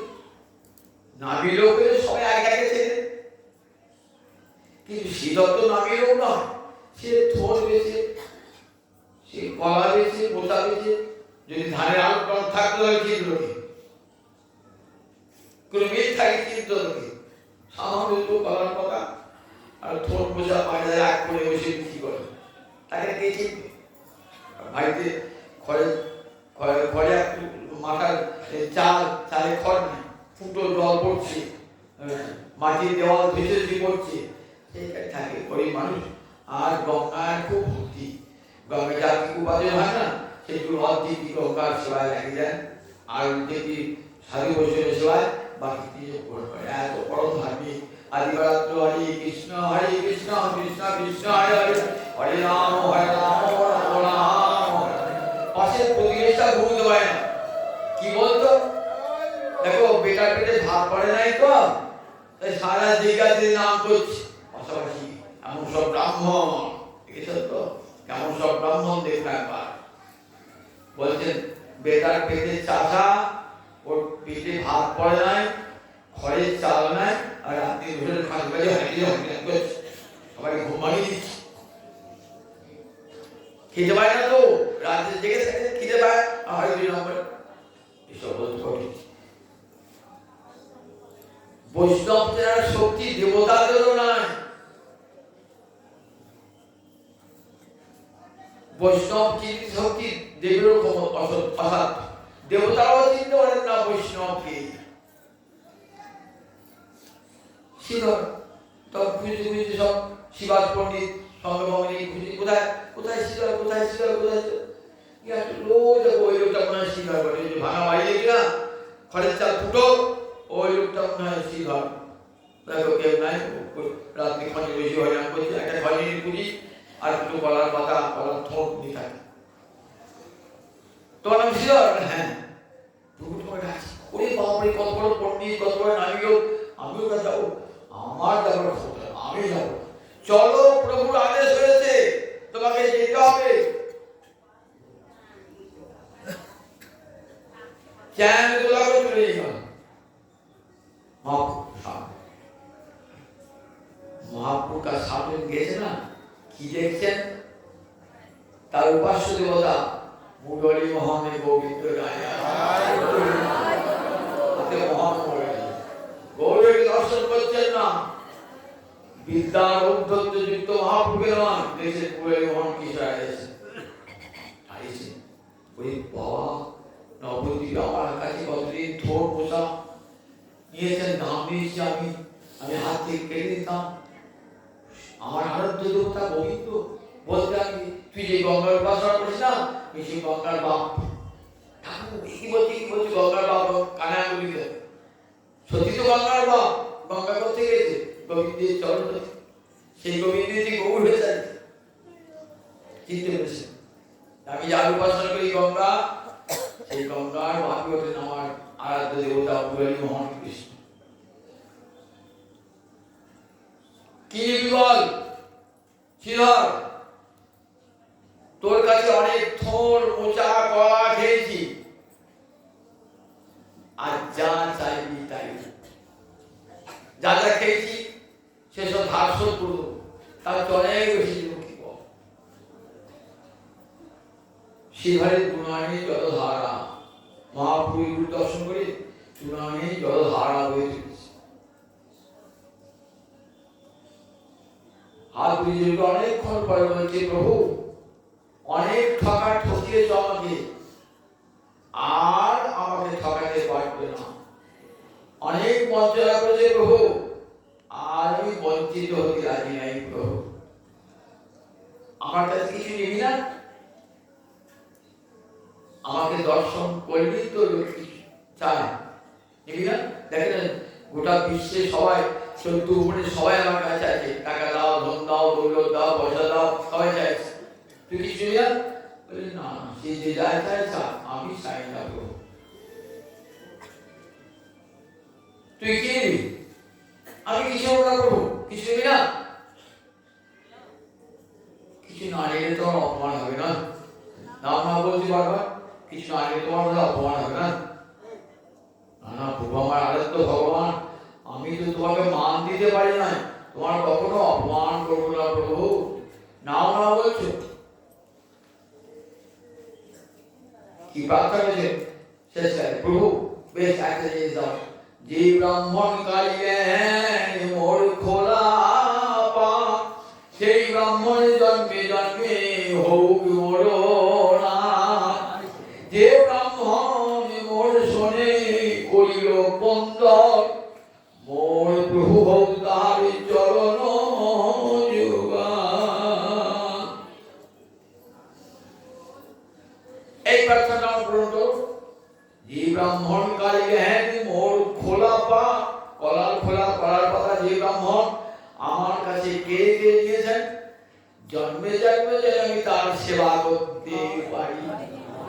যিনি নবদ্বীপের বাজারে আমার সঙ্গে কোন্দল ঝগড়া করতেন, যুগে যুগে যেন তার চরণ কমল আমি উপাসনা করতে পারি।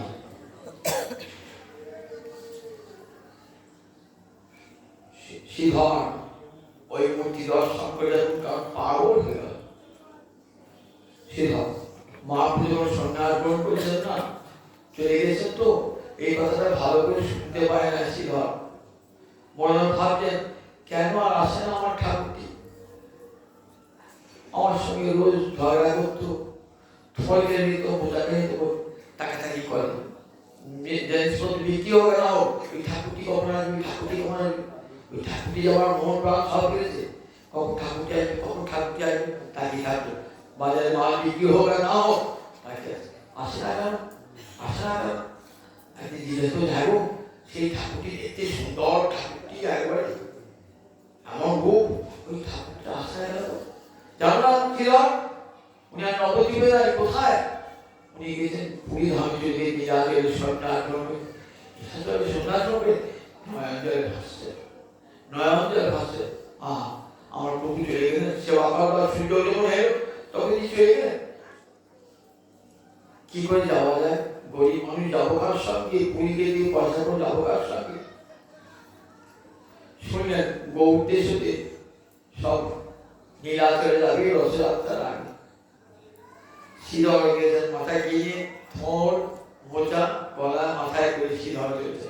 রাঘবের খাই চলেছে না পানি আইন থেকে, রাঘব পণ্ডিতের বোন ছিল দময়ন্তী দেবী।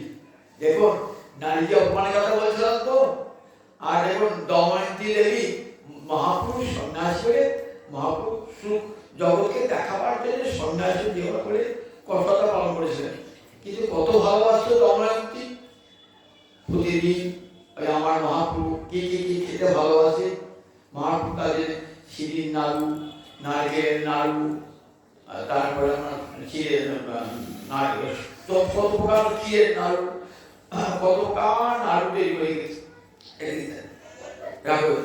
তারপরে সেই সঙ্গে মহাপ্রভু জাতীয় আম না হয়, মহাপ্রভু জাতীয় আমাশায় না হয়, তার যে কি করতে পুরনো শুক্তা গুঁড়ো করে তার নাড়ু বাকিয়ে রাখতেন, যে এবারে মহাপুরুষ সমুদ্র দেশে থাকে, যদি পেটে আমাশায় হয় এখানে আম নষ্ট হবে, পুরানো শুক্তা চূর্ণ করে দিতেন। তার সব দময়ন্তী দেবী কি করতেন, দময়ন্তী দেবী সেগুলি সব বা পুটির করে ভেঙে দিতেন। যখন ভাই যেত রাঘব পণ্ডিত বলতে এই দাদা এটা নিয়ে যাবে, বহু চরণে নিবেদন করবে। দময়ন্তী দিয়েছে, দময়ন্তী দত্ত দ্রব্যে ঝাড়ি সাজাইয়া রাঘব লীলা চলে যায় কাঁদিয়া কাঁদিয়া। কত ভালোবাসা, কত ভালোবাসা দময়ন্তীর, কত ভালোবাসা। নারী হৃদয়ে ভগবান আমরা সম্পদ দিয়েছেন ভালোবাসা, নারী হৃদয়ে। সেই ভালোবাসা মহাপ্রভু পেয়েছেন, নারী বলে নোনা দাঁড়ি করেছেন মহাপ্রভু। পরমাদরে দময়ন্তী দিয়েছে গোবিন্দ শোনাতেন, রাঘব পণ্ডিতের ভগিনী দময়ন্তী দিয়েছে মহাপ্রভু পরমাদরে শিখে গ্রহণ করতেন। পরমাদরে মহাপুরুষ শুনেছে, মহাপুরুষ আমাদের তুলনা হয়। মহাপুরুষ কলিকালে সন্ন্যাসী নাই, কলিকালে সন্ন্যাস মহাপুরুষই বলেছেন, সন্ন্যাস কলিকালে সন্ন্যাস নাই, পুরাণে পান তৈরি ধরেছে। সুতরাং সন্ন্যাসের ধর্মও নাই, সন্ন্যাস যুগে সন্ন্যাসের ধর্ম নাই। শুধু নিজেকে সংযত রাখবার জন্য যারা সংসার ত্যাগ করেছেন, বিশ্বাসী খেয়ে বলছেন আপনি নারীর কাছ থেকে দূরে থাকবে। কি মাতৃ সমান নারী, তাদের তো ত্যাগ করা যায় না, ভগিনী সমান, কন্যা সমান, তাদের ত্যাগ করা যায়। এবং আমি তো আমার জন্মী সকাল সন্ধ্যে শাস্তি করেছেন, জন্মী জন্মীশ্ব সরকার বেশি ভুগে বেশি মাতা গর্ভধারণ করলাম। মহাপ্রভু বলতেন যে বাংলাদেশে আমার দুটি জন্মী, এক জন্মী হলো আমার গর্ভধারণী জন্মী, আর এক জন্মী হলো গঙ্গা, দ্রৌপদী গঙ্গা। এই দুটো মহাপ্রভু মন করে থাকতো সবসময়। মায়ের জাতি মাতৃ জাতি কখনো ভুল করেছেন, মাকে মা নারী জাতি কখনো ভুল করেছে মহাপ্রভু। মহাপ্রভু কোন নারীদের নামক দর্শন করতেন না শোনা, কিন্তু কোন নারীদেরকে অপমান করেছে একটা আসছে কোথাও করেন না। তাই দেখুন থোর মোজা করা রাঘবের দময়ন্তী দেবী থোর সব সাজিয়ে দিয়েছেন। তো রাঘব পণ্ডিত তার শিষ্য মকরধ্বজে কলকে দিয়ে ওই সাজিয়ে দিতেন। আর শ্রীধরের সঙ্গে যেত একটা ঝুড়ি ভর্তি থোর কলা মোচা নিয়ে। কোথায় আছে গৌরহরি? পুরীতে আমি বলছি যে কোথায় আমার প্রাণ হারা গৌরহরি, কোথায় আমার মন প্রাণ নিয়ে হরণ করে গৌরহরি কোথায়? খুঁজে খুঁজে মাথায় সেই ঝুড়ি খুঁজে খুঁজে বেড়াচ্ছেন। শুনলেন কাশী বিশ্বের ঘরে আছে, কাশী বিশ্বের ঘরে গম্ভীরা। কোথায় কাশী বিশ্ব? বলে দাও না কাশী বিশ্ব। কাশী বিশ্বের বাড়ি কোথায়? ওগো পুরীবাসী বলে দাও না কোথায় কাশী বিশ্বের বিশ্ব কাশী বাড়ি? সন্ধান পেলেন, রাঘবের ধারে সমর্পণ হয়েছে, দাঁড়িয়ে আছেন শ্রীধর এক পাশে। প্রভু প্রভু সব থোর মোচা কলা নিয়ে এসেছি প্রভু, যত খুশি থোর খাও, মোচা খাও, কলা খাও। আমি এবার থেকে প্রতিদিন তোমাকে থোর দেবো, মোচা দেবো, কলা দেবো। তোমার হাত থেকে থোর কেড়ে নিয়েছি, মোচা কেড়ে নিয়েছি, কলা কেড়ে নিয়েছি। আর আমি যাবো না প্রভু, তোমার কাছেই থাকবো, প্রতিদিন তোমাকে থোর কলা মোচা খাওয়াবো প্রভু। ঠিক আছে? গৌরীরা দেখেছেন এই ভাগবত ধর্ম কত বড়, কত উঁচুতে, যেখানে নিজের বিন্দুমাত্র সুখবাদ জানায় সবটাই কৃষ্ণ সুখীর জন্য, সবটাই কৃষ্ণ সুখের জন্য। এই ভাগবত ধর্মই আমার মহাপ্রভুর কৃপার দান। লোকে বুঝতে পারে না যে মহাপ্রভুর দানটা অন্যান্য অবতার চেয়ে কত বড়, এটা বলবার ক্ষমতা নাই। কত বড় অন্যান্য অবতারতা, মনে করেন গৌরাঙ্গ অবতারতায়, গৌরাঙ্গ হই আমাকে কত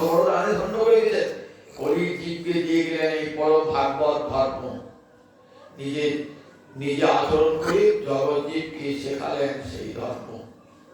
এত বড় করুণার ঠাকুর। ভাগবত ধর্ম মানে কাদের ধর্ম থেকে? ব্রজ গোপীদের ধর্ম। ব্রজ গোপীদের ধর্ম। নিজেদের সর্বস্ব বিনা ত্যাগ করে গোবিন্দ চরণে আত্মসমর্পণ। গীতায় আমরা সর্বধর্মান পরিত্যাজ্য মামেকং শরণং ব্রজ, এই যে সর্বধর্ম ত্যাগ করে গোবিন্দ চরণে নিজেকে সমর্পণ করেছেন এমন ভক্ত একটা জগৎ আছে। আমরা দেখেছি মহারাজ অম্বরীশ, নারদ, সব কত ভক্ত দেখেছি, কিন্তু সর্বধর্ম সমর্পণ কারো হয় না। একমাত্র গভীর প্রেমে সর্বধর্ম ত্যাগ।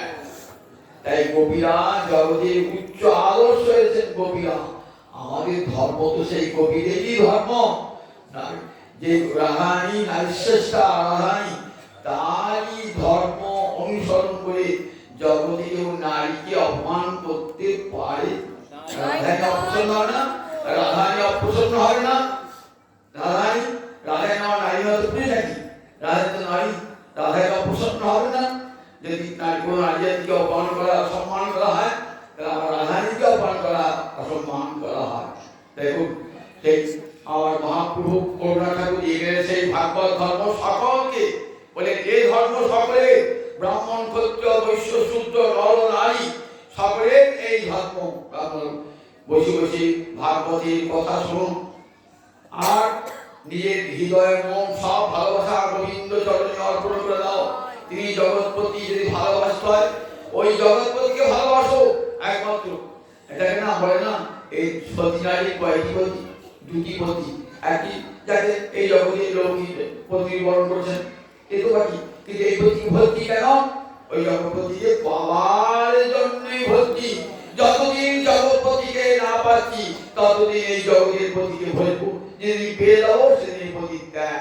কারণ এই পতির সঙ্গে সম্পর্ক আমার চিরকালের জন্য নয়। এই জন্মে একজন পতি, পর জন্মে আরেকজন পতি, তারপর জন্মে একজন পতি পাল্টে পাল্টে যায়। কিন্তু রাধারানীর পতি যিনি সব সময় গোবিন্দ। সে দেখেছে তো অরুন্ধতী, আমাদের বিয়ের সময় দেখেন তারা দেখা না, অরুন্ধতী তারা দেখা না, বশিষ্ঠের পাশে স্থির হয়ে বসে আছেন। দেখবেন কুশলটিকা হয় না, কুশলটিকা হম, সেই কুশলটিকা হমেতে সিঁদুর পরিয়ে ফুল পরে। ওই দেখো অরুন্ধতী দেখা, অরুন্ধতী যেমন বশিষ্ঠের পাশে স্থির হয়ে আছে, ঠিক সেই রকম তুমিও স্বামীর সংসারে স্বামীর পাশে চিরস্থির হয়ে থাকবে। দেখা তার বশিষ্ঠের প্রতি অরুন্ধতী তো, অরুন্ধতী কি বাঁচতে পারেন? যাহার সতীত্ব বাঁচে সতী অরুন্ধতী। পড়েছেন চৈতন্য চরিতামৃত? পড়েছেন চৈতন্য চরিতামৃত? বইগুলো তো খোলেন না, একজন খোলেন না, ভালো করে শোনেন না। কোথাও কোনো পাঁচায় কৃষ্ণ আসে আর বলে এই বলেছে এই বলেছে। পড়ুন বইগুলো। যাহার সতীত্ব বাঁচে সতী অরুন্ধতী। অরুন্ধতী বলছে রাধারানী তোমার যেমন সতীত্ব, ওই সতীত্ব যেন আমার হয়, আমার হয়। তোমার যেমন যুগে যুগে গোবিন্দপতি, আমারও যেন যুগে যুগে গোবিন্দপতি হয়। ঠিক আছে তো? রাধারানী, সেই রাধারানী যিনি রাধা, এই ধর্ম ভাগবত ধর্ম, সেই রাধারানীর ধর্ম, সেই ভাগবত ধর্ম। বলেন কলিকালে আর কোন ধর্ম নাই। রাধারানী এলেন গৌরাঙ্গ রূপে। কারণ বাইরে রাধারানী বরণ, অন্তরে কৃষ্ণের বরণ। এত করুণা হয়? করুণা হয়? গোবিন্দ এত করুণা নাই, কিন্তু রাধারানী আমার করুণাময়ী, অপার করুণাময়ী আমার রাধারানী। করুণা ঢেলে দিয়েছেন, করুণা ঢেলে দিয়েছেন বলে মানুষকে। কালো মরণটি ভিতরে ঢুকিয়ে দিয়েছেন, উপরে বাইরে রাধারানী অঙ্গজ্যোতি। তাই এত করুণা আর কোনো ভগবান নয়। জগৎ জীবের দাঁড়ে দাঁড়িয়ে দিচ্ছেন সেই করুণা বিতরণ করছেন সকল জগতে।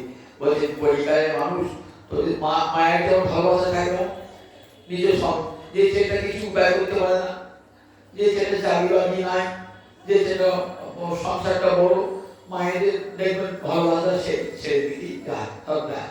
যে ছেলে উপায় করে খেয়ে ঘুরে পারে, তাদের তো মায়েরা তো না, ওটা নিজের শহরকে উপার্জন করছে তো।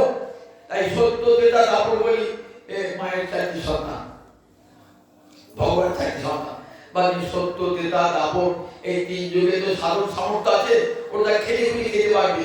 আর আমার পরিযুগের ছেলে, পরিযুক্তি একবারে খেপা নেলা বোবা, কিছু লেখাপড়া শেখে নাই, কিছু শেখে নাই, কিন্তু দুটো পয়সা ব্যয় করতে পারে না, ওকে সবটাই দিয়ে দেয়। আমার একটা সম্পদ থাকলো সবটাই দিয়ে দেয়। তাই কি দেখলেন, আমার হাতে পুঁজি লাগে, রাধা রানী প্রেম সম্পত্তি, এটা আমার পুঁজি, বড় সম্পদ, বলি মানুষ তো কি আমি দিয়ে গেলাম, রাখতে পারবি না, টাকা খরচ করতে পারবে না, তো একটা পাত্র দিয়ে গেলাম। দেখ, হরে কৃষ্ণ কৃষ্ণ কৃষ্ণ হরে হরে, হরে রাম রাম রাম হরে। এই পাত্র, আর পাত্রে কি থাকবে, ভিতরে কি থাকলো, রাধা রানীর প্রেম রস সুধা। যত নাম করবেন না, নাম করতে করতে করতে করতে করতে রূপ গোস্বামী বলছে, না করতে ভালো লাগে না, না করতে অনেকে বলে না করতে ভালো লাগে না, বলেন ভালো লাগে না। শীতকালে পিঠে খেয়েছ, পিঠে ভালো লাগে না, পিঠে পিঠে প্রথম খাও কেমন লাগে, চালের ঝিপ তো বলে দাও, মাছ বলতে দাও, মাঝে গিয়ে যখন ঝিপটি ওই চাচিতে ঠিক সন্দেশে ঠিক, তখন বলে মা আর আছে, আর পিঠে আছে, আর পিঠে আছে, আর পিঠে আছে, পিঠে খেয়েই যাবে। নাম করো করতে করতে করতে করতে গেলে না জানি কত গো মধু শ্যাম নামে আছে গো, বদন ছাড়িতে নাহি পারি। জানি না কত মধু আছে শ্যাম নামে, বদন ছাড়িতে নাহি পারি। নাম পড় তাপে যায় ওই ছন কর অঙ্গের পরশে কিবা হয়, যেখানে বসতি তার নয়নে হেরিয়া গো যুবতী ধর্ম কইছে রয়। যার নামের এত গুণ, আর সে নামীকে দেখলে কি না হয়, যুবতী তার ধর্ম রক্ষা করতে পারবে না। নিজের যৌবন ধর্ম সব গোবিন্দ চরণে নাও প্রভু, আমার যে সর্বশ্রেষ্ঠ যৌবন সেটাই তোমার চরণে আমি অর্পণ করি। মানবের শ্রেষ্ঠ বস্তু ভগবান তো অপ্রতুতা, মানব জীবনের শ্রেষ্ঠ বস্তু যৌবন, সেই যৌবন গোবিন্দকে অর্পণ করে। বুড়ো বয়সে গাল দুলিয়ে গেছে, চুল ভেঙে গেছে, খুব কাছে, হ্যাঁ গোবিন্দ বসে বসে, তারপর হাত উপর বসে বসে আছে, তোকে দেখতে হবে, কে ভালোবাসে তোকে, তোর চুলে চুল বেরিয়ে গেছে, বুড়ি হয়ে গেছে, দাঁত হয়ে গেছে, চোখ টেরা হয়ে গেছে, অন্ধ হয়ে গেছে, ওকে কে ভালোবাসে? তারপর হ্যাঁ গোবিন্দ গোবিন্দ চলে আসে। যখন যৌবন ছিল তখন কথা হবে, কে ঠাকুর বসবে, কে পাঠ শুনবে, এখন এসে কেন, এখন এসে কেন যাবে, তাহলে এখন কখন নিয়ে যাবো। এই যৌবন সর্বশ্রেষ্ঠ বস্তু, মানুষ জীবন যৌবন, সেই যৌবনটাই ভগবান অর্পণ করতে হয়। দাঁড়িয়ে বলছিলাম, গোবিন্দ বলছেন আমাকে দান দিয়ে দাও। কি দান? কোথায় যাও গো গোয়ালিনী, কোথায় তোমার ঘর, মদনের রাজার স্বর্গে আমি দাও যৌবন কর। কত শুরু করবো, পথে হাঁটতে মাল বিক্রি করতে হচ্ছে বাজারে, পয়সা দেবে না, তো কি করে তো দুনিয়া দাঁড়িয়ে দাঁড়িয়ে দান শুরু করতে হবে। তো চিন্তা করো কি টাকা পয়সা লাগবে, বলছে আমার কাছে যৌবন কর। ও বাবা, এ তুমি শুনে যৌবন আবার কর, যৌবনকে কর দেয় নাকি? তার মানে তোমার যৌবনটা দাও আমাকে, আমার সেবাতে যৌবনটা দাও। বুড়ো বয়সে আমার সেবা হবে না, যৌবনে যদি সেবা করো তাই বুড়ো বয়সে যাও। যৌবন থাকি সমস্ত দেহ প্রাণ আমাকে অর্পণ করে দাও, যৌবন কর। এটাই ভগবান বলে দেখো, এমন ধন্য মানব জন্ম পেয়েছো, সুদা কোথায় মানব জন্ম কত আমল লিখি। এই মানব দেহটা ভগবান কত কোটি কোটি টাকা দিয়ে মানব দেহ তৈরি করেছেন। দুটো লিভার পিছিয়ে কথা হবে, দুটো কিডনি পিছিয়ে কত টাকা হবে বলেন? কয়েক লক্ষ টাকা, 20 লক্ষ টাকা হবে। হাতটা বিক্রি করে 30 লক্ষ টাকা হবে। তারপর চোখ বিক্রি করে 20 লক্ষ টাকা হবে। তাহলে দেখুন এই দেহের অঙ্গ যদি বিক্রি করে, তো বিক্রি করে কত কোটি টাকা দিয়ে দেহটাকে করেছে ভগবান। আবার মরার পর হাতটাও বিক্রি হবে। মরার পর স্বর্গ দিকে আসে না, এবার আমি হাতটা কিনেছো পয়সা দাও, হাত আমার মরা হাতে খাতা দিয়েছো কিন্তু আসে তাহলে পয়সা পেয়ে যাবে। এত এমন সুন্দর মানব দেহটা দিলেন, যার এত দাম, কোটি কোটি টাকা দাম। হ্যাঁ, আর সেই মানব দেহটা কি করেছি, ভালো মন্দ খেয়েছি, পরনিন্দা পরচর্চা করেছি, সিনেমা বায়োস্কোপ দেখেছি, ফুর্তিতে কাটিয়েছি, বুড়ো হয়েছি, বিছানায় পড়ে কাঁদেছি, বিছানায় যখন ফুটো সজ্জা করেছিলাম, সেখানে পাশাপাশি স্ত্রী ছিল, সেই স্ত্রী আর পাঠিয়ে গেছে। ওই আমার কি দুর্গন্ধ, লোকটা দেখো ওষুধের গাড়ি, মানে একদিকে শুয়ে আছে বুড়ো মানুষটা আর একপাশে ওষুধের গাড়ি, না শিখিয়ে পালাবে। এই বুড়ো আপনটা কবে যাবে? যা বলে বৃদ্ধ উপার্জন শক্ত, তাহাবর নিজ পরিবার রক্ত, পশ্চাৎ ধাবতি জর্জলতে, বর্তাক পৃচ্ছতি কুবিনদে। টাকা বের করছে, যৌবন ছিল, তারপরে তোমার ছাড়া মানবো না, বউ বলছে তোমার ছাড়া ভালো, কোন আগে খাইতে পারি না, তাই তোমার আগে খা। বুড়ো বাচ্চাদের তো পাইলে এই বুড়ো মূল্যে আপনটা মূল্যে মারছি বাবা, আর পারছি না, সেবা করতে পারছি, দেখেছেন তো, সেবা করবে না। তাহলে গোবিন্দকে শেষের দিনে সেজনী কিন্তু রাখতে হবে। গোবিন্দ আমার আপনজন, আমি যদি রোগী থুকতে করে গোবিন্দকে তামাই ওর মা নদীতে থাকবেন। আমাদের মানুষ না হয় নর্দমান কি হয়, তবু গোবিন্দ আমার সঙ্গে থাকবেন। স্বর্গের দেবতা হয়, তবু আমার সাথে। তার কাছ থেকে সম্পর্ক গোবিন্দের সঙ্গে আমার চিরকালের সম্পর্ক। সেইকে ভুলে আছি, সেইকে ভুলে আমরা আছি, তাকে ভুলে করে থাকি, অতি মূঢ়জন না হলে ভুলে থাকে। বললেন তাই ভগবানকে চালাতে স্বয়ং ভগবান এলেন। নাম হলো শ্রীকৃষ্ণ চৈতন্য। কৃষ্ণ কি বস্তু তোমরা জানো না, এই চৈতন্য দান করবার দিন আমার গৌরাঙ্গ হরি আবির্ভাব। সঙ্গে নিতাই চাঁদ, করুণার মূর্তি নিতাই চাঁদের সঙ্গে সঙ্গে অস্ত্র পরমানন্দ নিত্যানন্দ রাম অভিমানে শূন্য নিতায় নগরে বেড়ায়। চণ্ডালে পতির জীবের ঘরে ঘরে গাইয়া হরিনামে মহামন্ত্র দিচ্ছেন মিলাইয়া। নিতাই আমার যারে দেখে তারে কহে দন্তে দিন ধরি, আমার কি লাগবার বল গৌর হরি। এমন দয়ার ঠাকুরা জগৎ আছে, আমার নিতাই চাঁদ, সেই নিতাই চাঁদের ভজনে নিতাই রমন। নিতাই বলতে যিনি আনন্দ পান, রামদাস বাবাজি, রামচন্দ্র বাবাজি, এদের ধারাটি, এরা নিতাই পাগল। যে নিতাই করুণা ঠাকুর, নিতাই বুকে করে নিতাই ছাড়া কিচ্ছু জানতেন না। নিতাই ছাড়া নিতাই নিতাই নিতাই করে সারা জীবনটা কাটছেন। ভজ নিতাই গৌর রাধে শ্যাম জপ করে